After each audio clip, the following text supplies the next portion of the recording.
Alors, Excellence, quel est l'objectif principal de votre venue à Tanger? D'abord, je me réjouis d'être au Maroc et surtout à Tanger, un pays où j'ai servi plusieurs années et j'ai eu le grand honneur d'être aussi honorée par Sa Majesté.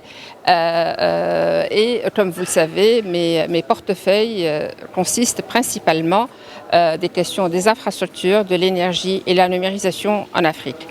Je suis venue à Tanger parce que Amadeus et Meddays ont toujours été un point focal qui débattent des questions vraiment de l'heure et c'est un forum ou une plateforme où on retrouve mon continent, le continent africain, mais aussi on a les internationaux, les intervenants à l'échelle globale, secteur privé, secteur public, même des think tanks. Donc c'est vraiment une plateforme extrêmement importante et surtout maintenant. Comme vous le savez, nous vivons une période et un moment critique, le monde entier, et surtout nous, dans notre continent, à cause de ces crises multiples qui se sont accumulées depuis 2020 surtout, qu'on appelle parfois polycrise,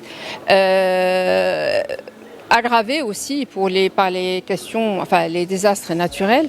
Et c'est une occasion pour, encore une fois, présenter mes condoléances au peuple et au gouvernement marocain, et surtout à Sa Majesté, pour les victimes ici au Maroc. Mais on voit aussi un nombre de désastres naturels qui ont eu lieu en Afrique et qui s'accélèrent et qui s'intensifient.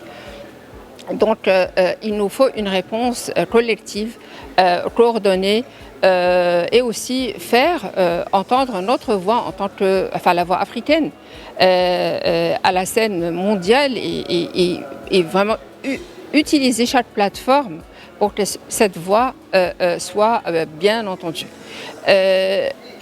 Il faut dire aussi que cette réunion, la conférence Meddays, arrive juste quelques jours avant le COP28.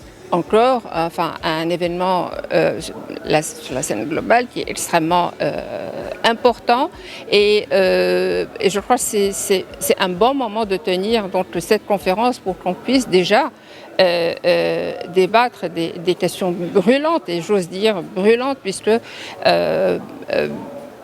c'est un moment extrêmement, comme j'ai dit, critique pour nous et pour le monde entier. J'en profite aussi, ça c'est un côté professionnel et même personnel, pour retrouver donc des intervenants, des participants qui sont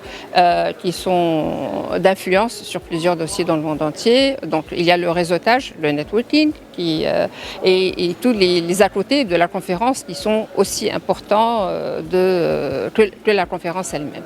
En plus de retrouver mes vieux amis du Maroc, comme j'ai dit, c'est mon deuxième pays, donc c'est avec grand plaisir que je suis là.